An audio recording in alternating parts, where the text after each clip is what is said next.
Olá, está começando mais um programa Seu Direito. Aqui você conhece melhor as leis aprovadas pela Assembleia Legislativa.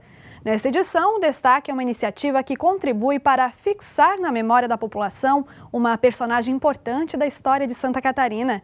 Uma deputada estadual apresentou o projeto que virou lei e que institui o Dia Estadual de Anita Garibaldi. Fique com a gente e conheça um pouco mais da história dessa heroína catarinense de dois mundos.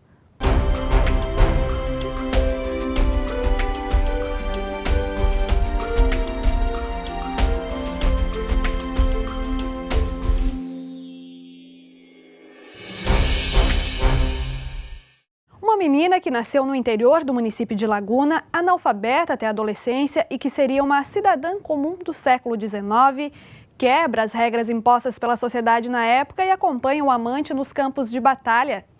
Ana Maria de Jesus Ribeiro deixa para trás o casamento infeliz com o sapateiro de Laguna depois de conhecer o revolucionário italiano Giuseppe Garibaldi. Esta catarinense singular, que entra para a história como integrante da Revolução Farroupilha, ganhou uma data especial no calendário do Estado. A Assembleia Legislativa aprovou o projeto da deputada Ângela Albino e agora é lei. 30 de agosto passa a ser o Dia Estadual de Anita Garibaldi, data do nascimento da heroína. Nossa equipe esteve em Laguna e você acompanha agora um pouco dessa história.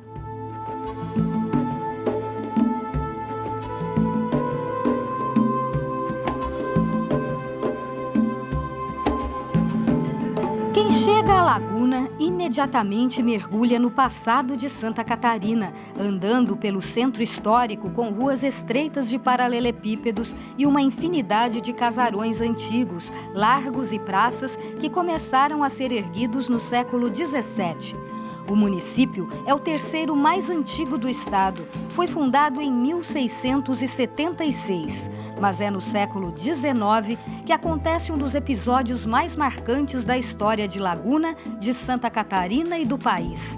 Em julho de 1839, os revolucionários farroupilhas chegam do Rio Grande do Sul, atracam e tomam o porto de Laguna, motivando a proclamação da República Catarinense, ou República Juliana, uma referência ao mês da conquista.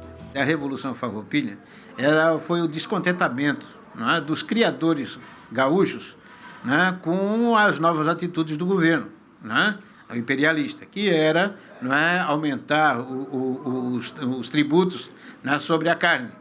E então eles ficaram descontentes com isso. Já existia, não é, toda uma vontade, né, de se tornar independente. Esta história contou com a participação de uma jovem da cidade, hoje símbolo de coragem e bravura. Ana Maria de Jesus Ribeiro, reverenciada no centro histórico, se apaixona por Giuseppe Garibaldi, um dos líderes da Revolução, e deixa tudo para trás para seguir com ele por inúmeras batalhas no Brasil e mais tarde na Itália, o que lhe vale o título de heroína de dois mundos.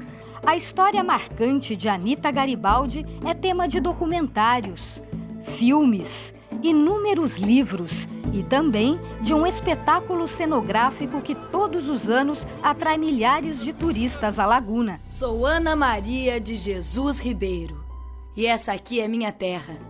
O dentista Márcio Rodrigues é um apaixonado por Anita Garibaldi.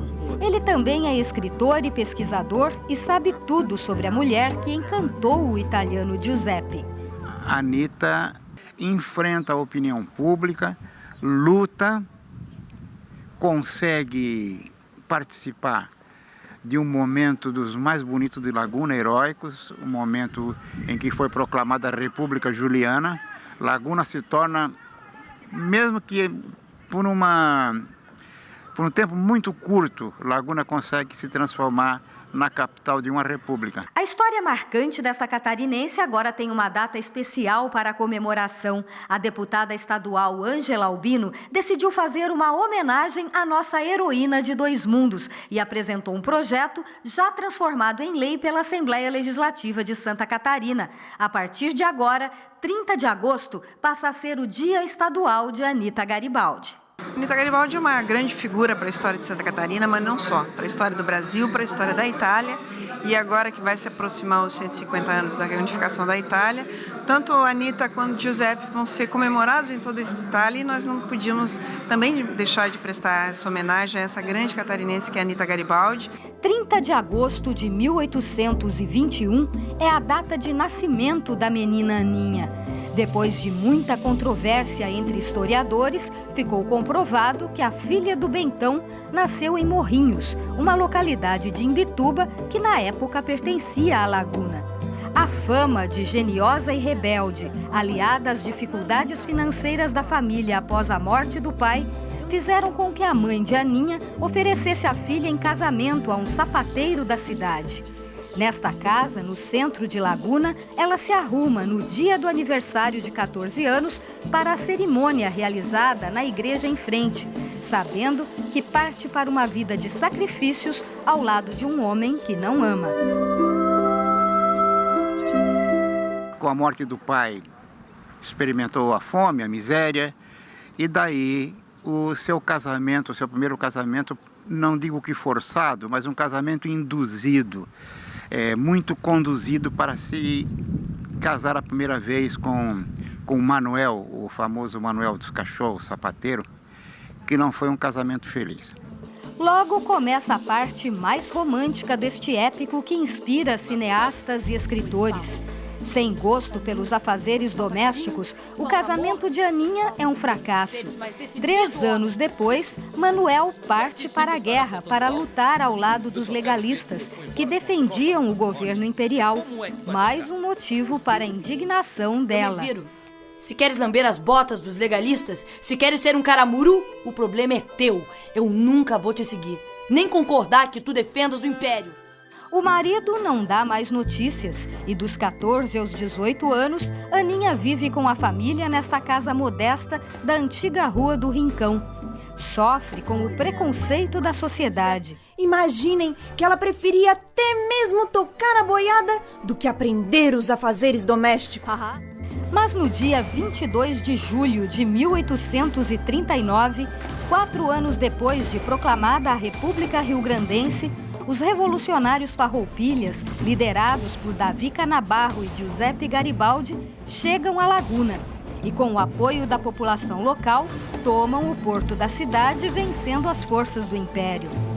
7 dias depois, é proclamada a República Juliana. Que a partir de hoje, seremos um povo livre e independente do governo imperial. Os republicanos não conseguem dominar todo o território catarinense, incorporam apenas a Vila de Lages. As forças imperiais contra-atacam e não permitem o domínio da capital, Desterro, hoje Florianópolis. 4 meses depois, o Império retoma o poder. Mas o romance de Aninha e Giuseppe permanece. Os dois se conhecem logo após a tomada de Laguna e, com 18 anos na época, ela decide largar tudo para acompanhar o revolucionário. Não me incomodo com luxo e conforto. Sempre vivi na pobreza. Só quero amar e ser amada.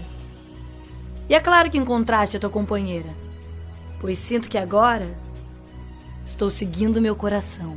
Foi uma paixão à primeira vista, tanto é que ele narra isso para as memórias dele, que ele ditou para Alexandre Dumas. Ele narra que encontrou com ela na cozinha de um morador, né, aqui local, e a primeira coisa que ele diz para ela é: tu tens que ser minha. Em Imbituba, um exemplo da coragem de Aninha. Na ausência de Garibaldi, ela desce aos porões da embarcação e chama os soldados para a luta. E uma das passagens mais marcantes: depois de uma batalha em Curitibanos, ela descobre que Giuseppe não tinha morrido como pensava. Pega um cavalo e cruza a Serra Catarinense galopando até chegar ao Rio Grande do Sul e reencontrar o companheiro. A famosa passagem dela no Rio Canoas, né, grudada na crina, ela já estava grávida, grudada na crina do cavalo. Ela atravessa ali o Rio Canoas. Em outra luta, já no Rio Grande do Sul, Anita foge a cavalo levando nos braços o filho recém-nascido e permanece deitada num bosque durante 4 dias, até ser encontrada por Garibaldi. Ela se associa ao seu homem de verdade e, a partir daí, ela resolve enfrentar todas as situações pelo homem e pela família. Em 1841, Garibaldi deixa o exército republicano e segue com a mulher e o filho para o Uruguai, onde permanecem por 7 anos. E após o anúncio da morte do primeiro marido de Ana, os dois se casam. Em 1847, já com 4 filhos, a família segue para a Itália. Lá, Aninha e Giuseppe se unem à luta pela unificação italiana. O romance durou 10 anos, até a morte da heroína no dia 4 de agosto de 1849, na Itália. Na verdade, Aninha só se transformou em Anita depois da morte, quando a bravura militar dela passa a ser lembrada e entra para a história. Anita morre jovem, aos 27 anos de idade, grávida do 5º filho. Ela foi vítima de uma moléstia em meio à fuga após a invasão franco-austríaca da Itália. A presidente da Fundação Lagunense de Cultura, Denise Pegorara, trabalha para a preservação desta história e aprova a criação da lei que institui o Dia de Anita Garibaldi aqui no estado. Uma data importante, sim, para afirmar esse compromisso e colocar também na cabeça das crianças, né, do público infanto-juvenil, o que foi Anita, a importância de Anita, né, no seu contexto, na sua história, no seu lugar. Giuseppe, eu sinto saudade de Laguna. Não saia daí. Depois do intervalo, você acompanha o trabalho da população de Laguna para preservar a história de Anita Garibaldi. Você vai conhecer os museus, os detalhes do espetáculo cenográfico que atrai milhares de turistas ao município todos os anos. E ainda uma entrevista aqui no estúdio com o jornalista e escritor Paulo Marcum, que é autor de um livro sobre Anita Garibaldi. É um instante só, a gente já volta.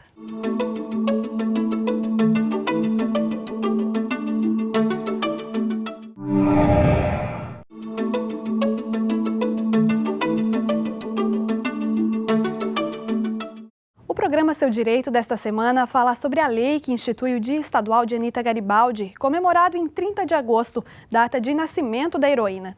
Nesta segunda parte da reportagem, você acompanha a preservação da história de Anita no município de Laguna, onde ela nasceu.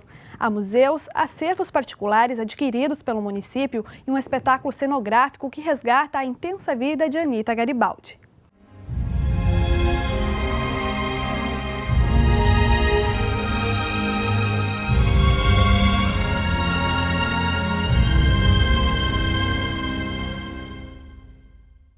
A casa onde Aninha se arrumou para o primeiro casamento com o sapateiro Manuel dos Cachorros é hoje conhecida como Casa de Anita. Aqui há móveis da época, vários quadros que contam passagens da vida da heroína e uma relíquia, a tesoura que pertenceu a Anita e que ela deixou de presente para uma amiga antes de partir com Garibaldi. Esta é apenas uma das atrações que o município de Laguna mantém para preservar a história da personagem mais ilustre do município. O nosso carro-chefe, a gente prima por resgatar cada vez mais, porque muitas das vezes o que a gente tem aqui, às vezes não valoriza tanto. Está perto da gente, né? Como o pôr do sol na lagoa, a presença dela aqui, onde ela passou, aqui onde a gente está agora, ela também passou por aqui. Perto da casa onde Anita viveu na adolescência, há o casarão da família Candemil, onde hoje funciona o arquivo histórico da cidade. Aqui está guardado o acervo particular do historiador Wolfgang Hall, que morreu em 2009. O acervo foi adquirido pelo governo do estado e doado ao município de Laguna. Há armas das batalhas da Revolução Farroupilha. Esta espingarda era um dos armamentos mais usados na época.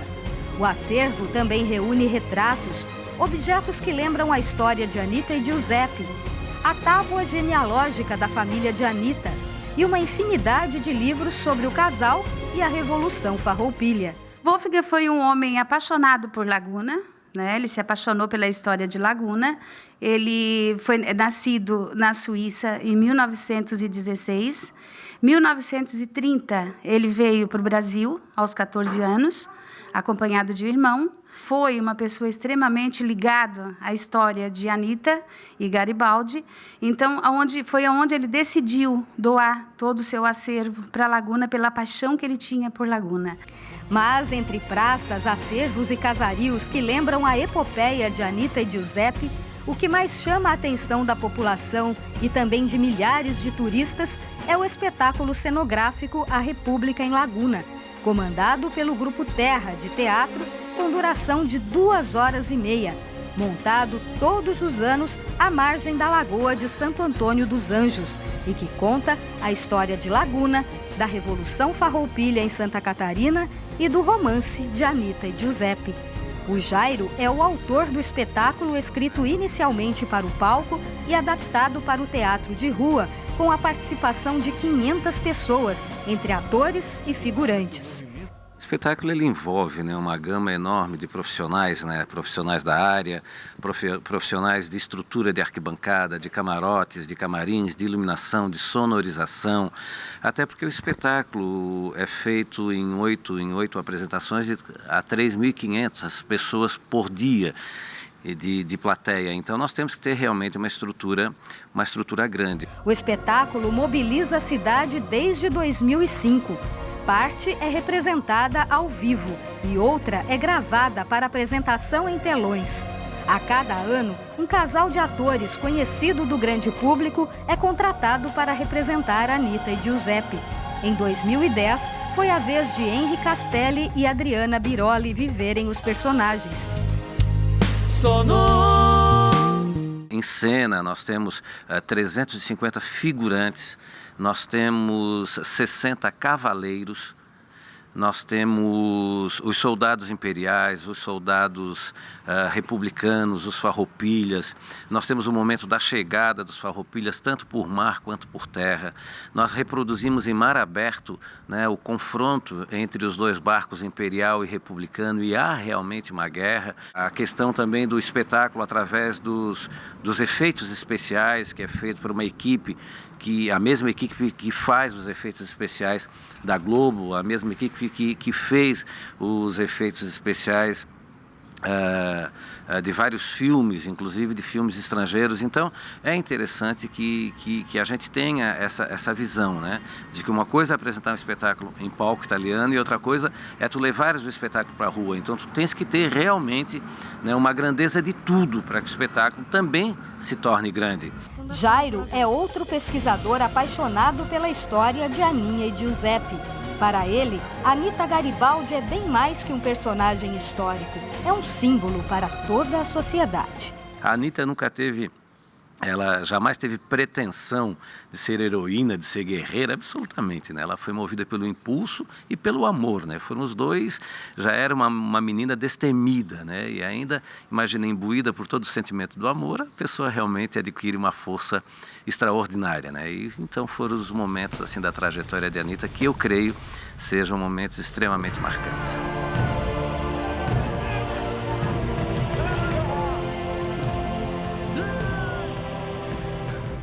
E nós estamos recebendo aqui no estúdio o jornalista Paulo Marcum, que é autor do livro Anita Garibaldi, uma heroína brasileira.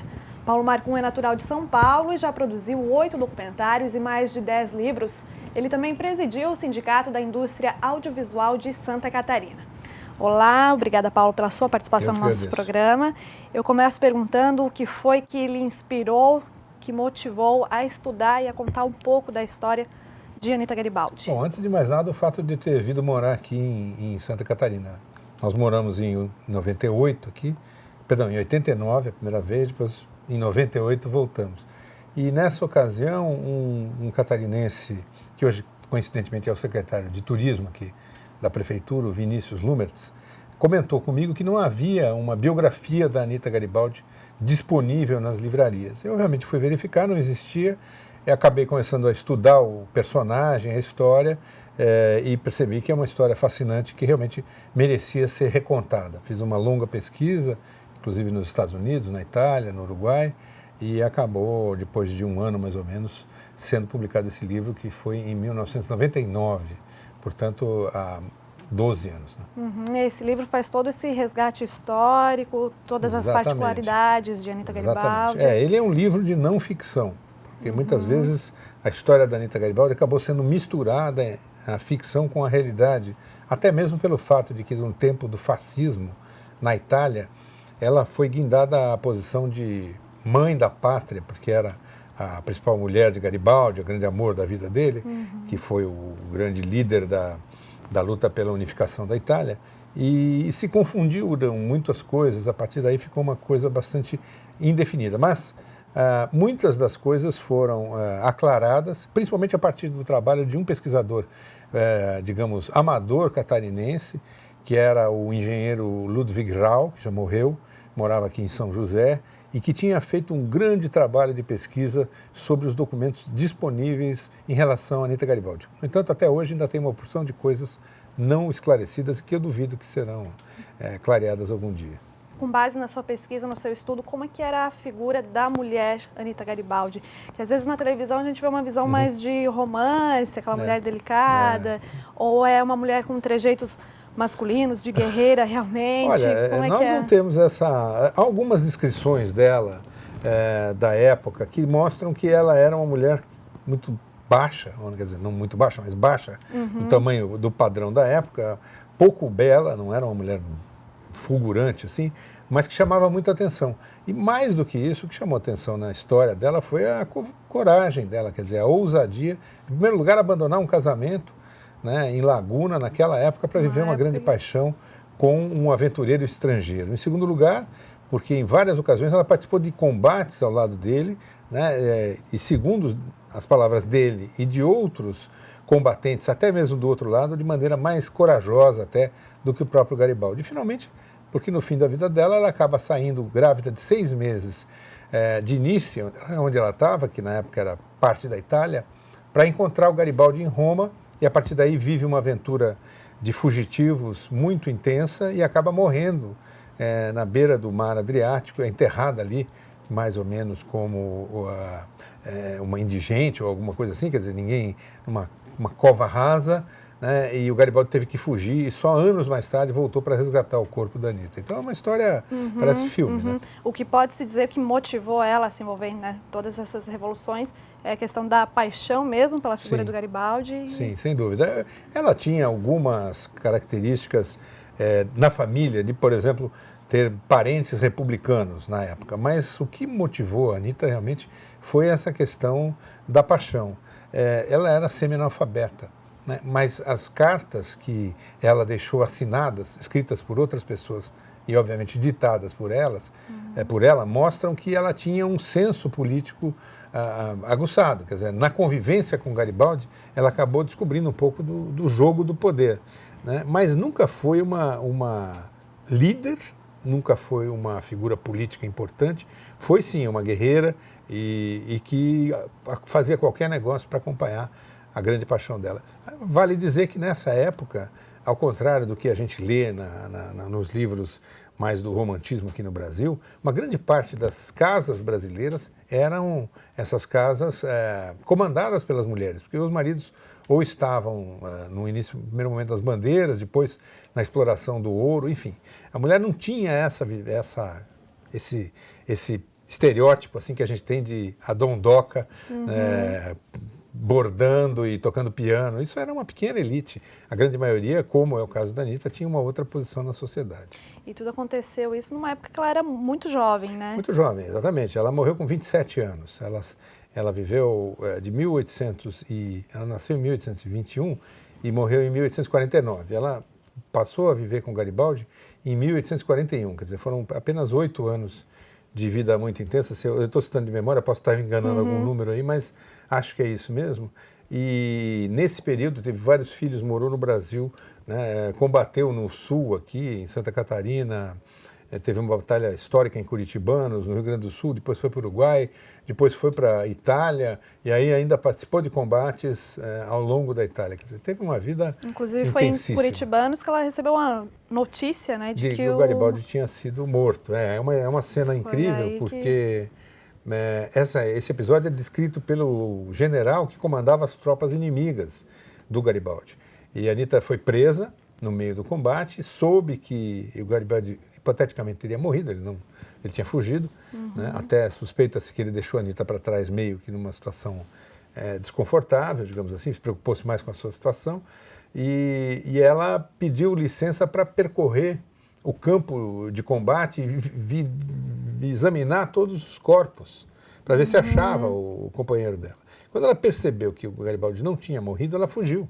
Passou mais de uma semana fugindo e conseguiu encontrar-se com ele novamente em Vacaria. E aí seguiram viagem. Então, tanto o Garibaldi descreve esse episódio com muita discrição, porque justamente ele não saiu muito bem nessa história, quanto esse general, que era o general que comandava as tropas do Império, diz que ela foi muito corajosa e muito brava, tanto no combate que antecedeu a prisão, quanto depois em ter essa atitude de fugir rapidamente. E qual é a importância da figura da Anitta Garibaldi para a história de Santa Catarina? Embora ela não tivesse essa intenção de ser uma líder revolucionária, né? Mas no fundo ela tem uma importância histórica. Não, sem dúvida. Ela teve uma participação intensa na tomada de Laguna, depois na retirada de Laguna por parte dos revolucionários, né? Dos republicanos, enfim, dos caras que estavam lutando aí pela Revolução Farroupilha, certo? E, ao mesmo tempo, eu acho que ela simboliza um pouco essa mulher, não só de São Paulo, de Santa Catarina, como do Brasil da época, que era um pouco insubmissa, né? Quer dizer, imaginar uma cena dessa, uma situação dessa, hoje em dia, já é espantoso. Imagine isso em 1841. E agora está sendo instituído, né, através de uma lei aprovada aqui na Assembleia Legislativa, dia 30 de agosto, como dia de Anitta Garibaldi. Importante essas datas, né, para fazer esse resgate histórico, sem inclusive para os catarinenses, né, para os jovens que estão estudando, para aprender, né, um pouquinho. Claro, eu acho que, na verdade, a história da Anitta Garibaldi deveria ser ensinada, digamos, com muita ênfase nas escolas catarinenses.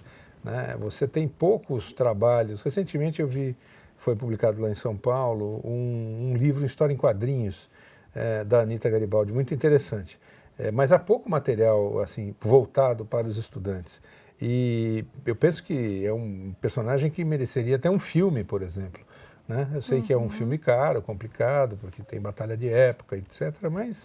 Mas eu acho que era uma coisa que seria importante para Santa Catarina, porque agora, mês passado, foi lançado o meu livro na Itália, na comemoração dos 150 anos da unificação italiana, né?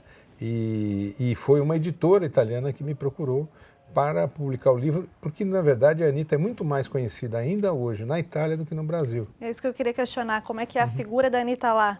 Como é que eles encaram? Ela é, sim, total.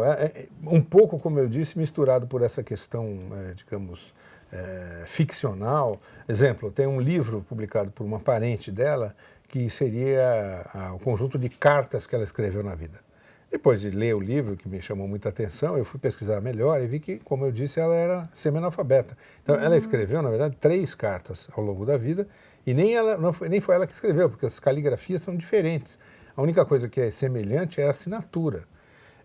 Então, não tinha cartas, mas, enfim, construiu-se todo um mito da Anitta Garibaldi como mulher figura da Itália e, curiosamente, pouca gente lá sabe que ela é brasileira, que é uma coisa que também a gente deveria, digamos, reforçar essa ideia e enaltecer, tanto aqui quanto na Itália. Exatamente. Tá ok, então. Obrigada, Paulo, pela sua participação. Eu que agradeço. O programa Seu Direito fica por aqui. Não esqueça, todas as edições do programa estão no site da Assembleia Legislativa.